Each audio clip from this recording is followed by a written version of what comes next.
propriedades de som. Som a gente ouve o tempo inteiro, em todos os lugares, mas ele tem 4 propriedades importantes para a gente conseguir diferenciar um som de outro. Explicando os mais simples, por exemplo, intensidade. O som ele pode ser forte, ou ele pode ser fraco.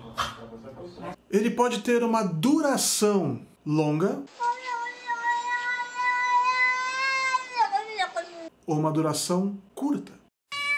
E agora vamos entrar nas coisas mais interessantes. A altura do som. E eu não estou falando de intensidade, que a gente já tinha falado.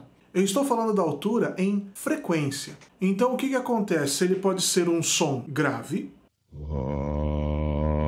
ou ele pode ser um som agudo.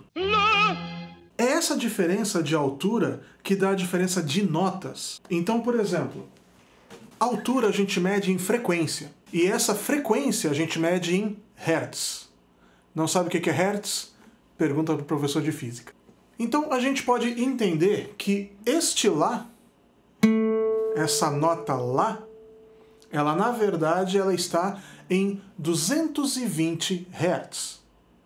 Ou seja, numa frequência mais baixa que o próximo Lá, que é 440 hertz.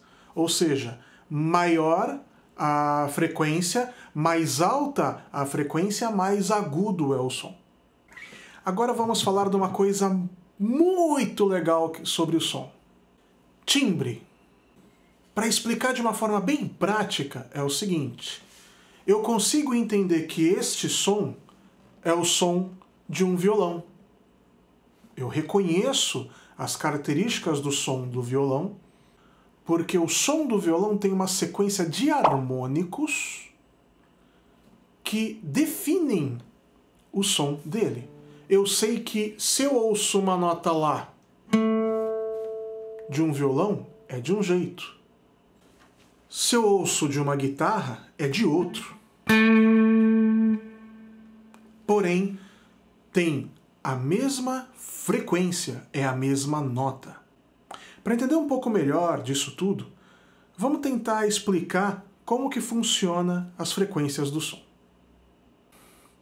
Quando a gente está trabalhando com som, isso acontece bastante quando a gente está produzindo alguma faixa para gravação em estúdio. Mas dá para vocês terem uma noção disso no equipamento de som de casa. Às vezes da televisão, tem televisão que também tem, mas eles têm um troço parecido com esse, um equalizador. O som, na verdade, ele se espalha nesse mapa de frequências, que a gente já tinha falado das alturas lá, e aí você pode aumentar ou diminuir a frequência que mais aparece nesse som. O resultado disso altera o timbre original do som que você ouviu. Logo, se altera o timbre, é uma outra coisa.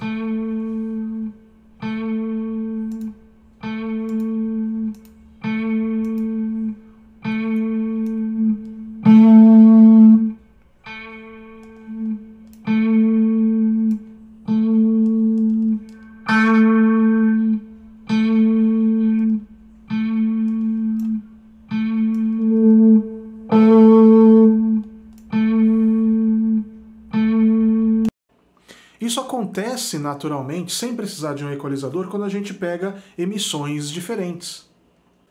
Uma pessoa soa diferente da outra, porque ela carrega harmônicos em regiões diferentes. A minha voz é diferente do professor de matemática. É diferente da do professor de língua portuguesa, e assim por diante. Você reconhece a minha voz, os meus harmônicos da minha voz, porque você sabe e associa a minha voz à minha pessoa. E sabe que a minha voz vai sair única e exclusivamente do meu corpo. O legal de tratar de som é que é um assunto muito vasto. Eu dei uma explicação muito rapidinha e muito resumida. Tem muita coisa para explicar e muita coisa para querer entender. Se vocês tiverem qualquer dúvida, perguntem. Mandem suas perguntas lá no e-mail da escola, o tio aqui responde. Certo? Um abraço e a gente se vê depois. Valeu!